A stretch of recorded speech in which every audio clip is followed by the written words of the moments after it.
Let me ask you something. Who's the bigger threat in your life? The one who openly opposes you, or the one who smiles at you while secretly sharpening the knife meant for your back? Most people are quick to point out their obvious enemies, the ones who challenge them, criticize them, or even openly despise them. And sure, those people aren't pleasant, but they're not the ones who destroy you from within. No, the real danger lies in the hands of those who act like your friends, who flood you with compliments and affection, all while plotting your downfall.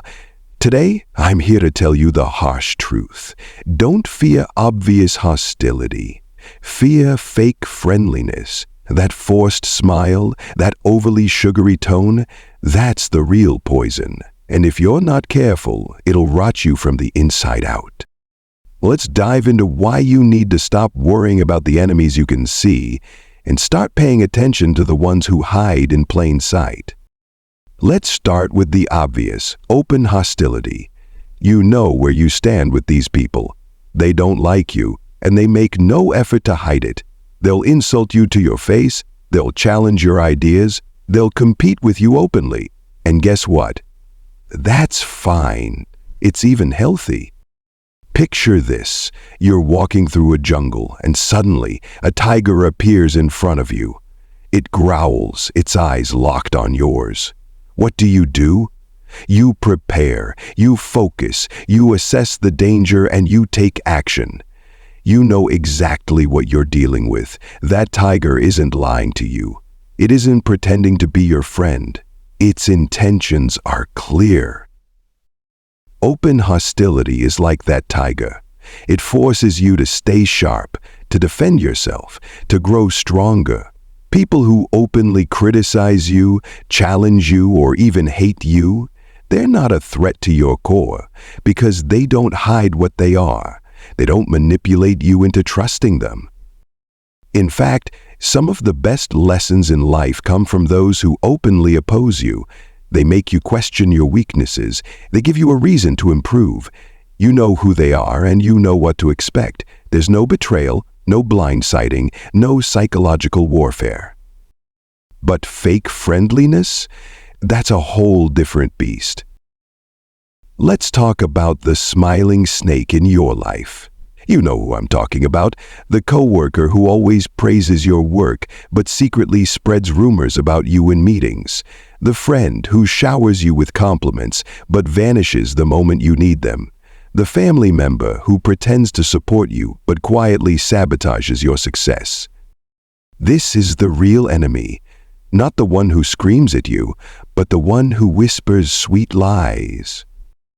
Imagine standing on a beach, staring at calm, crystal clear waters. It's inviting, peaceful, and tranquil. But beneath the surface, there's a deadly undertow, waiting to pull you under the moment you step too far. That's fake friendliness. It lulls you into a false sense of security. It makes you let your guard down. And when the moment is right, it strikes. The damage from fake friendliness isn't immediate. It's slow, insidious, and often invisible until it's too late. It eats away at your confidence, your stability, and your trust in others. You find yourself questioning everything. Who's real? Who's fake? Can I trust anyone? But why do people fake friendliness in the first place? Fake friendliness isn't born from love. It's born from fear, insecurity, and selfishness.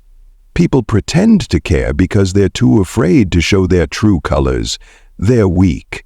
They want something from you, power, status, information, but they don't want to earn it honestly, so they manipulate you. This manipulation comes in many forms. Fear of confrontation. They'd rather lie than deal with conflict. Jealousy. They want to see you fail, but don't have the courage to oppose you openly. Hidden agendas. They're using you as a pawn in their personal game. You might be thinking, how do I tell who's real and who's fake? The answer lies in one thing: actions. Words are cheap, smiles are easy, compliments cost nothing. If you want to know someone's true intentions, look at what they do, not what they say. The friend who says they support you but disappears when you need help? Fake.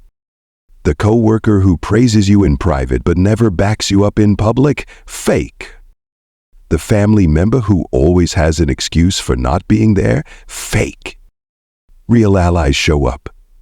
Real allies fight for you when you're not in the room. Real allies don't need to sugarcoat their words because they know honesty is the foundation of trust. Start auditing your circle. Who's consistently there for you? Who aligns their actions with their words? And who's just playing a role? Here's the hard truth. Some people in your life need to go. You don't owe them loyalty just because they pretend to care. Stop clinging to toxic relationships out of guilt or fear. The moment you cut these people out of your life, you'll feel lighter, freer, and stronger. Think of it like pruning a tree. You have to cut off the dead branches to let the healthy ones thrive. Yes, it's painful, but in the end, it's worth it. You don't need a room full of fake friends. You need a handful of real ones. People who challenge you with love, not deceit. People who build you up instead of tearing you down. So here's my challenge to you. Stop fearing open hostility. Fear the people who pretend to love you. The next time someone compliments you, ask yourself, what's their motive? The next time someone smiles at you, watch what they do when you turn your back. And the next time someone calls themselves your friend, make sure their actions prove it. Because at the end of the day, it's better to have one honest enemy than 100 fake friends. Your survival depends on your ability to see through the masks. So sharpen your instincts, trust your gut, and remember, not everyone who says they're in your corner actually is. Now go, audit your relationships, cut the dead weight, and build a life surrounded by truth, not lies.